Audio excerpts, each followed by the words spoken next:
GM, welcome to what's going to be another fantastic episode of DevNTell. So if you didn't know, DevNTell is a 30-minute podcast held every week, allowing founders, hackers, and anyone in between an opportunity to come on the show and showcase what they built. And today, I'm ecstatic to welcome Austin Federa, who's the co-founder of DoubleZero. So if you didn't know, DoubleZero is a network of dedicated high-performance links engineered to bring low-latency networking to everyone, everywhere. So if you stick around for today's episode, you'll get to meet Austin. You'll learn all about DoubleZero and maybe even a little bit more. All right, let's get into it.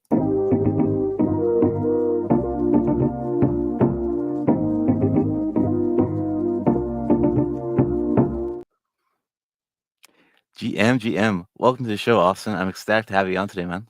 Hey, thanks for having me. Yeah, my pleasure. I know you're a very busy man. Yeah, thank you so much for taking the time out of your day to come chat with us. Yeah. I guess before we get into all the great things related to DoubleZero, perhaps would you like to give a brief introduction about yourself? Yeah, certainly. As you mentioned, I'm one of the co-founders of DoubleZero. Before that, I spent the last 4 years or so at Solana Foundation running strategy for the organization. Prior to that, I worked for Bison Trails, which was acquired by Coinbase and became Coinbase Cloud. But if you go back far enough, I was like undergraduate political science and environmental science and lots of research work on transboundary water management treaties and that sort of thing. So nothing at all crypto related, but in retrospect, it's kind of a blockchain degree because it's all like messy governance where you can't force anyone to do anything. Yeah, I mean, governance is a very interesting subtopic of the space. That's to be sure. Yes. But yes, that's very interesting, man. I didn't know you had that type of background. I guess was it something in particular that kind of inspired you to to take the leap into the tech side of the world? Um, Sort of. I mean, I think I really liked the undergraduate work I was doing, but there wasn't much impact on the world. There was this kind of like famous study on NBER papers, the National Bureau of Economic Relations. It's this like nice clearinghouse website where basically all of the economic papers get posted. And the most meta thing an economist did was an analysis of the NBER papers themselves. And they basically found that the average paper has 4 authors and is downloaded 6 times.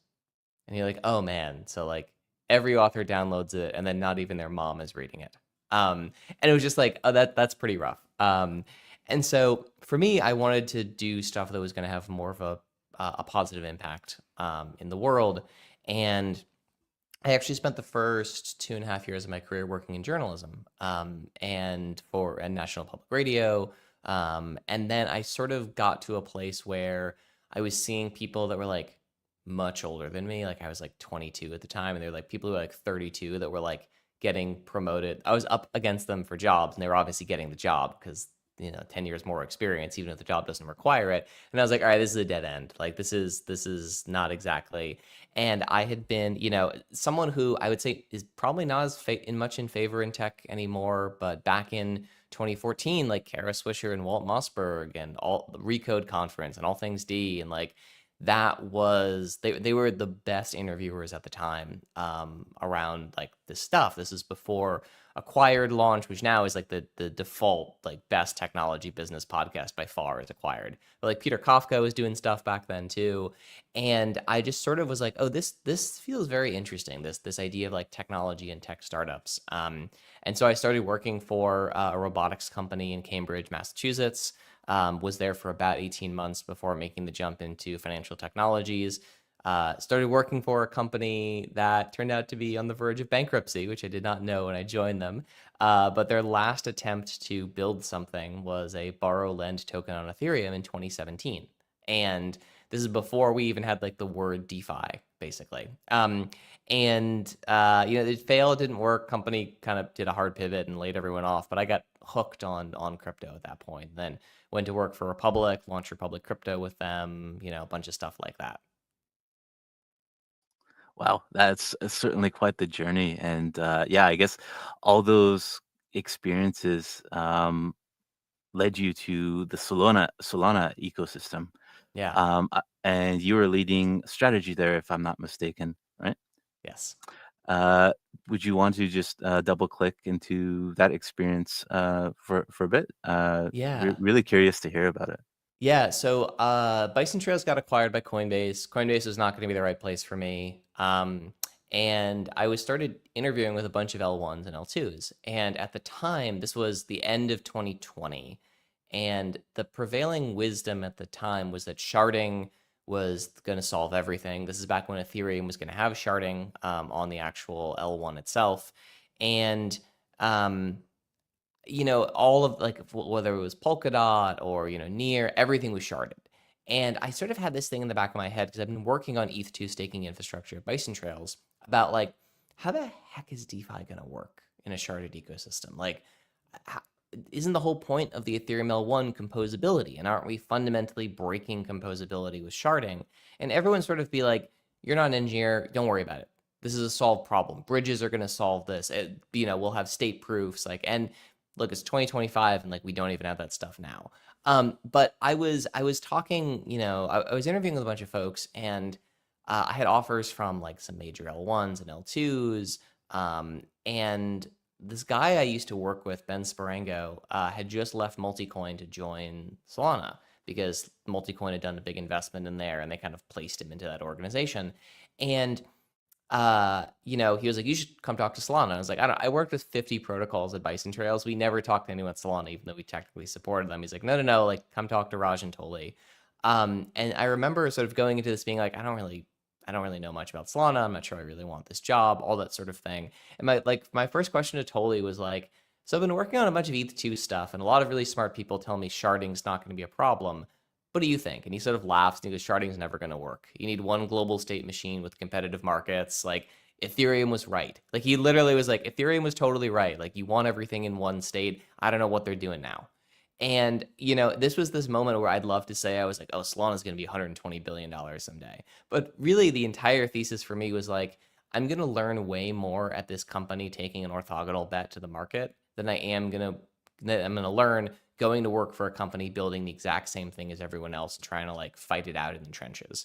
And I joined Solana, it was like $1.25, and then 10 months later it was 250, and then 10 months after that it was $8. Like it was a pretty crazy time to be at the organization. But I started off just working on product and marketing. Some of the first stuff I worked on was the stake pool program for Solana. One of the 6 people that came up with Metaplex as a project.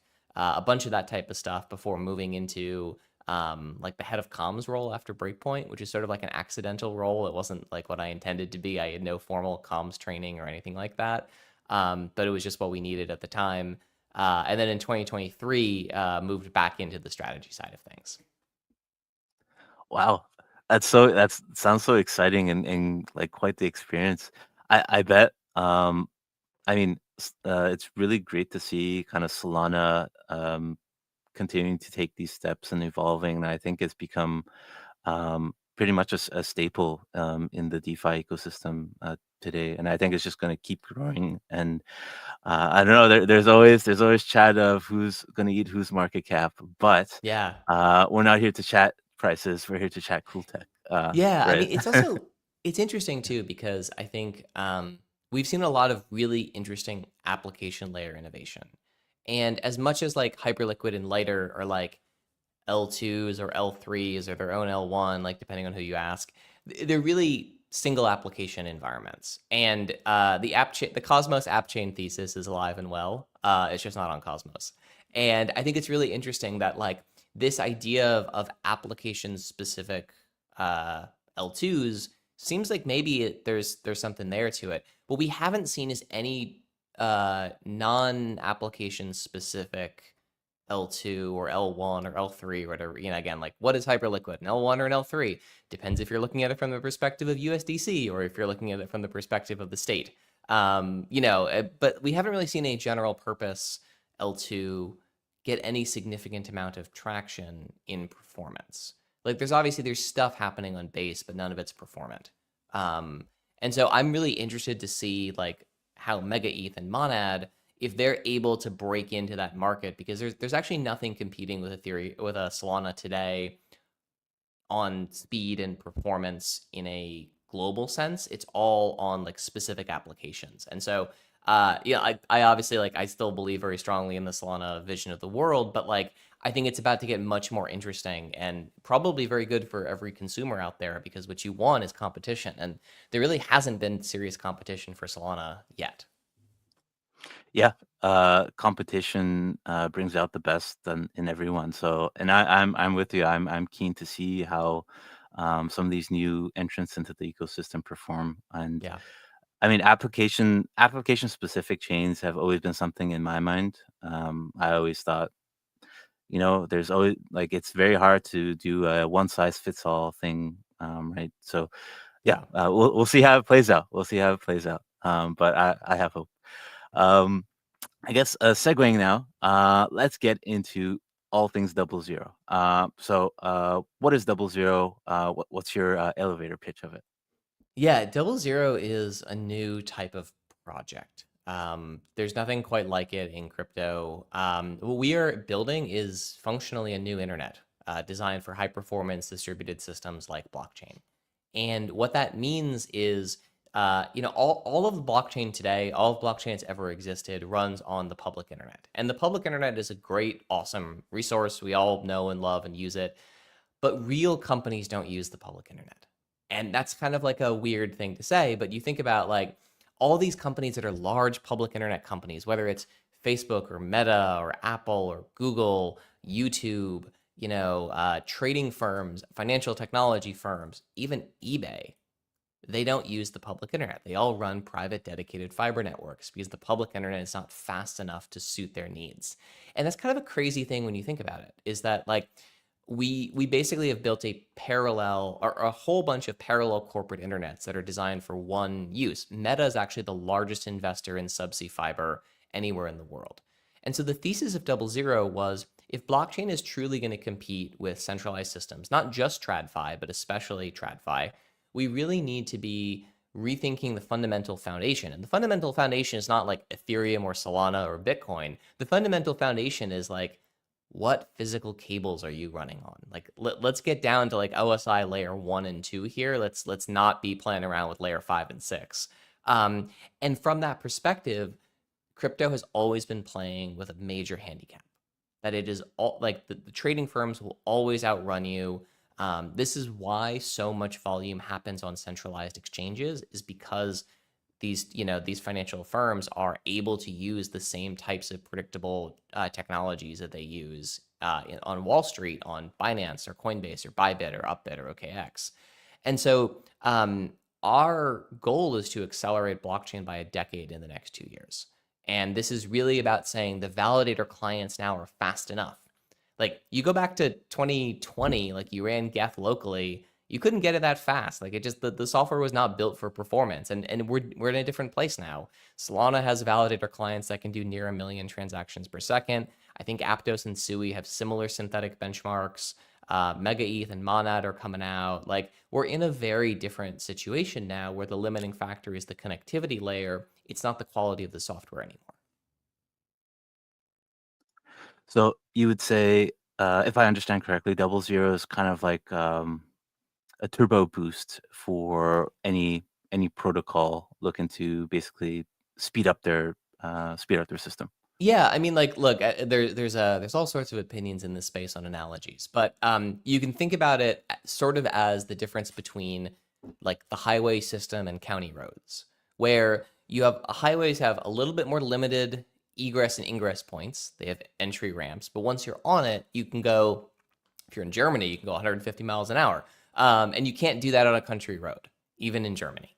And so really what we're dealing with here are the biggest problems for high performance systems on the public internet are latency and jitter. And so latency is just, if you grew up playing video games, it's your ping time. It's your connection time to a server. If you, jitter is a little bit more complicated, but jitter is basically the standard deviation of latency, is if you take a bunch of measurements, how much those measurements change over the course of a measurement period. So, I'm in New York. Sometimes it takes me 45 minutes to get to JFK. Sometimes it takes me 2 hours and 45 minutes to get to JFK. That variance is jitter. And jitter is a real killer for high performance systems because you have to cache things. Data arrives out of order. You have to throw it in a buffer. You have to basically wait and then go grab it again. And in modern computing systems, data flow for high performant architecture is really the most important component of throughput nowadays. And every time you're caching things, every time you have to throw something into RAM, let alone like people don't realize how slow RAM is. It is astronomically slow compared to L1 or L2 cache. And L2 cache is astronomically slow compared to L1 cache. And cache is astronomically slow compared to just piping the data in a serialized format directly through the CPU. So you get into all of these things where the Firedancer team would do some profiling of a Solana transaction, and they would say basically like it takes X number of nanoseconds to process this transaction. What's actually going on? Turned out 92% of the time was just waiting for data from the RAM.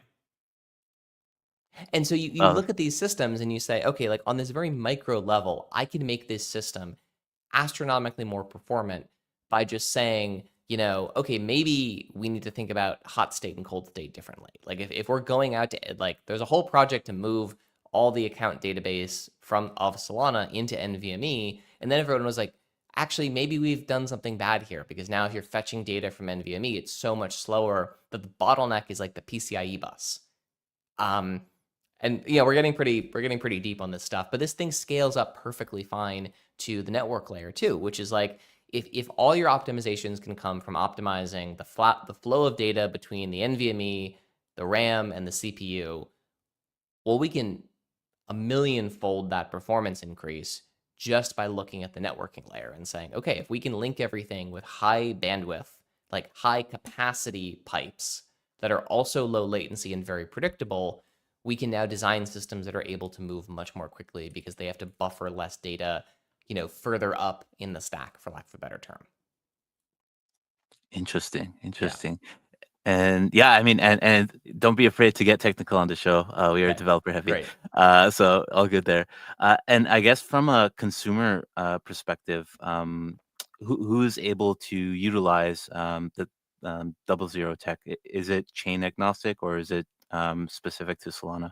Yeah, so the core technology is chain agnostic. The system that allows you to join the network, we basically have to build some software to talk to each network. So, for example, what we do on Solana is there's a program, an on-chain program called Passport, which basically queries the leader schedule and says, "Are you a validator that's been asserted in gossip? Are you staked? All these things. If so, great. You're permissioned to join the network." And what we basically have is validators join the network via GRE tunnels, like short haul GRE tunnels that are usually like, when I say short, I mean like 50 meters, right? You're usually just using the tunnel to get from your server to the DoubleZero device in the same data center as you. But the way this basically works is they pay a percentage of their earnings to operate on the DoubleZero network, and there's sort of an on-chain balance. So there's a few of those components that we need to build for new chain support, but DoubleZero is very much a neutral base layer infrastructure that's agnostic for whatever people want to build on top of it. And so we're in conversations with a bunch of L2s, a bunch of non-Solana projects too. But the reason we started with Solana is it's the hardest problem. It's the highest number of nodes and the highest data rate of any protocol. And so if we can get the DoubleZero network working well and prove out value on Solana, it's a much easier pitch to go to everyone else and say, look, we did this for the most complicated protocol. Like we can definitely help Hyperliquid, we can help Monad, we can help, Mega ETH, all these other types of protocols too. And so, there's some people that are sort of like, oh, it's a Solana project. I'm like, it's not a Solana project. Solana just has the biggest problem at the moment with state propagation and data movement. We also can do things like multicast. And multicast is a really awesome technology that, again, trading firms have used for decades, but is not available on the public internet. And multicast is hardware acceleration for packet replication. So you send the data once or twice because you want a redundant feed, and the switches in the network basically replicate the data as close to the source as possible. So if you have 99 validators in London and one validator in New York on a unicast network like the public internet, there's 99 copies of the data that validator has to send across the Atlantic. On a multicast network, they just send 2.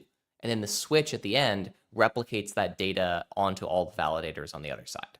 So it's a huge efficiency savings from time perspective because it takes time to send all that data out, and it's a huge bandwidth savings. Wow. Yeah, that's amazing. And yeah, you're right that that problem is pretty much underlying in most of the networks today. And it's awesome to see something like DoubleZero out here trying to Yeah, trying to tackle some of the arguably one of the hardest problems out there. So yeah, good on you guys. Um, yeah, just in the interest of time, I just want to bounce to just speaking around the 2Z token itself. yeah. There was some big news kind of around that from the SEC. Like, what is the utility of the 2Z token? Like, what is its purpose on the network? Yeah, so the 2Z token is really integral to the functioning of the network. What it does is it manages payments on the network, which is a really big component, obviously, of any blockchain network. And the way the token works is validators pay in a percentage of their earnings to operate on the network. That's expressed in the 2Z token. About 50% of those rewards are burned, about 50% are distributed out to the network contributors. We have 11 entities that contribute fiber to the network today. DoubleZero Foundation, Malbec Labs, we do not run any of the fiber, just like the Ethereum Foundation does not run any of the Ethereum validators. At least I don't think they do. Definitely a tiny amount if they do run any. And so that is basically the way that this token works. There's no inflation on the token. Um, and so that's like on the validator side. RPCs and other kind of like Web 2 servers that might want to run on it that don't have sort of expressed on-chain revenue, they have more of a pay per request model on the network. And they also have the ability to pay priority fees. Not today, we're building this out, but priority fees basically to say, like, if I have an arbitrage event and I really want to make sure my data moves over the fastest path possible, because we have about 70 different links. Maybe this is a good moment. If you go to doublezero.xyz/dashboard, you can see in real time all of the fiber links that are contributed to the DoubleZero network. And so you can kind of see this giant mesh of the world, and we'll have resilient fiber between different locations, but those speeds are not necessarily the same. Maybe one path across the Atlantic is 81 milliseconds, one is 64 milliseconds, one's 88 milliseconds.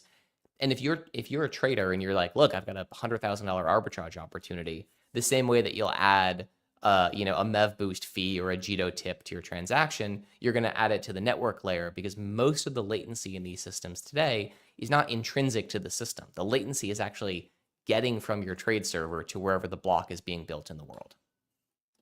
Beauty. And yeah, you're free to share your screen if you want to showcase that Oh, dashboard. sure. Let me. Yeah.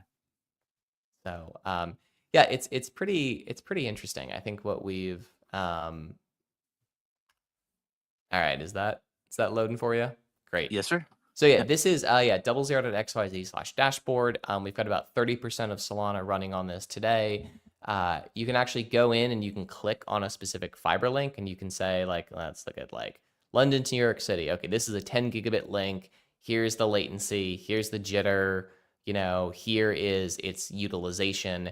If we go back and we kind of look at like some of the telemetry metrics relative to the public internet, you can see there's areas where, like, we beat the internet by 70%, 80% on some of these routes. And you can kind of see the DoubleZero advantage, here, like on some of these long haul routes. Obviously, the longer the route, the better the improvement. And then there's some areas where, like, double into London, the public internet's pretty great. We're only beating it by, 0.5%. But then you look at sort of some of these other routes, like New York City to Toronto, it's 17%. And so you can kind of go through this and you can look and say, like, okay, where is DoubleZero providing the most improvement? And a lot of times it's over long haul routes. Wow, that's quite impressive. Yeah. The So just the gain in speed. yeah, and you can see all the validators that are operating on the network too. We've got some big names on it as well. So it's pretty interesting to see. I think this map really helps people contextualize, like, what actually even is this network. And you can kind of, zoom in and you can actually click on this and say, like, oh, okay, like, how many validators are actually running in Frankfurt, and these are the different data centers. We have a level of granularity of where validators are actually run that you don't really get from any other type of dashboard. This is like a massive problem in Ethereum where like no one even knows how many machines are running Ethereum because the gossip protocol just doesn't support pinging that many different devices and stuff. Because things are connected to DoubleZero, we can see in a different way kind of what that looks like. That's really cool, man. And yeah, folks who are watching or listening today, we will link that dashboard for you in the description so you can take a browse around. And just coming back to the 2Z token, uh, I want to get into this a little bit because I think it's really important. I believe in late September or early October, there was some big news that kind of came out of the SEC regarding the token and how it's not a security. Just want to get your thoughts on that and why you think it will be so Yeah. important for setting a standard for basically any other DPIN network or similar network in the future. Yeah, so for a lot of us crypto native folks, the idea that something is or isn't a security feels like okay, like we've been through this. We all sort of accepted that there's some risk. That's not the case for traditional companies. And so for DoubleZero, where our network contributors, they're not people in their basement with a Raspberry Pi, they're companies that have access to global fiber networks. And what that means is they usually don't have sophisticated securities lawyers on staff, let alone anyone familiar with crypto. And so the no action letter that we got from the SEC covered two major components of the protocol, but the most important one for us was the reward payments out to network contributors. The SEC said those payments are not securities, and so are not securities transactions. And so what that means is we can go to like an AT&T or an NTT or something like that, and we can say, hey, look, like you're going to get rewarded in tokens. Yes, tokens are weird and volatile, and you have to figure out all of that, but they're commodities. And you know exactly how to deal with this. This is the same as any other type of commodity you might have on your balance sheet, like capital equipment or something like that. And from a tax treatment, from a securities treatment, like they know exactly what they're doing at this point. And that was a really big unlock for the protocol. And so we were really, it was awesome to work with the SEC on this. We found them to be not pro crypto, not anti crypto, just very clearly trying to evaluate, hey, does this thing run afoul of current securities law interpretation? Which was really great to see because that was not the mood of the SEC a few years ago. I was going to say, Indeed. if you had told me in 2022 that in 2025 we would receive a letter from the SEC and the commissioner would issue a statement about my project, I would have been very concerned. Yeah, it's very interesting times we live in, but I think it's for the better that Absolutely. um that gray area that used to exist in cloud, that this part of the tech world is starting to kind of lift, and there's more clarity around what you can do, what you can't do, and I think it's for the better. Yeah. Maybe some people would argue against that, but I think knowing exactly which lane you can stay in is very helpful from a business standpoint. Yes, But absolutely. There's still a uh, huge gray yeah, zone, but the gray yeah. zone's a lot smaller than it used to be. Exactly, exactly. And hopefully one day it will just disappear. But Yes. still some work to do on that yet. Um, but yeah, that huge congratulations on that. And yeah, I think it sets a really great standard for anyone in a similar situation going forward. Yeah, I And think yeah, I will say I really do hope that this is a framework that others can look at and say, like, hey, if we build something using a similar economic framework to this, we're much more likely. I mean, look, like no action letters are not case law, right? And they're certainly not acts of Congress, but they're the best we can get nowadays. And so hopefully this provides more guidance to folks on how to build compliant products. well said, well said. And yeah, I see we're coming up on time. I just got three more questions for you before we let you go. I know you're super busy. Um, firstly, how can people get started with DoubleZero? For folks who are watching today, they want to kind of dive in, play around with the protocol. What's the Yeah. best way for them to do that? So doublezero.xyz has all of our sort of like info there. If you are looking to contribute fiber, there's a whole button to get in touch with us on that. If you're a validator on Solana, there's an easy connect in portal. It's all self service, just like anything in blockchain.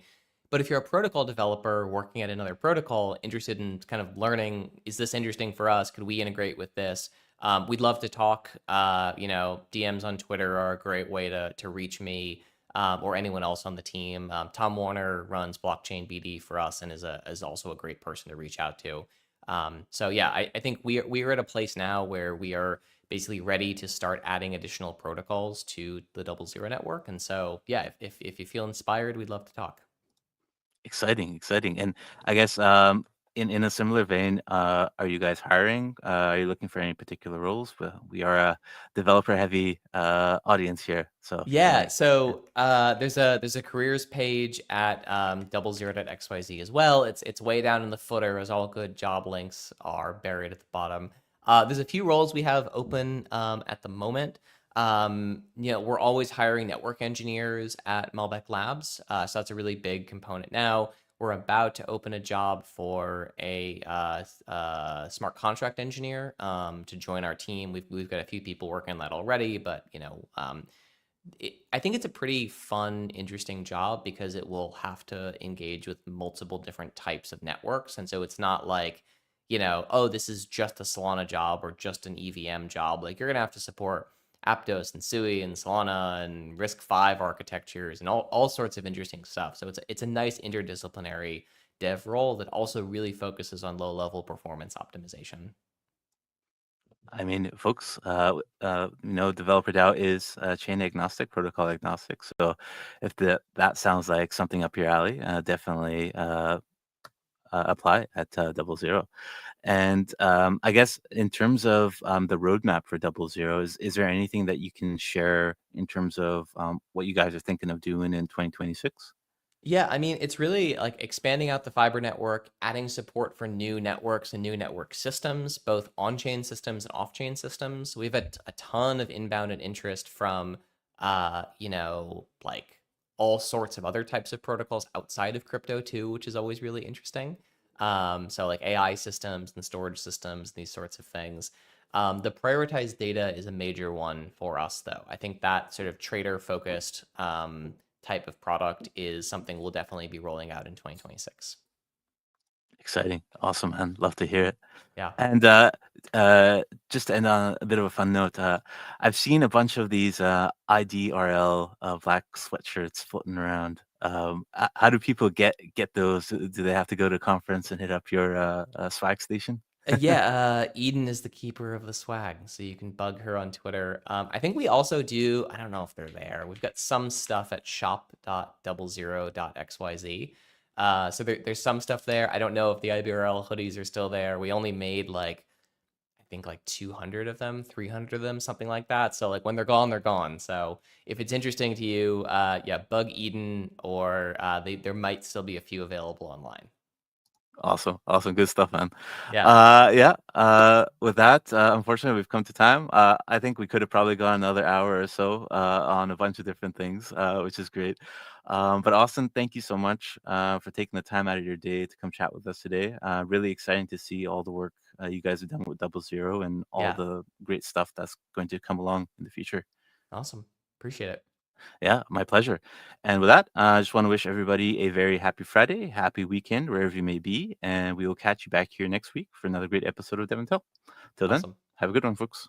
Thanks. Cheers.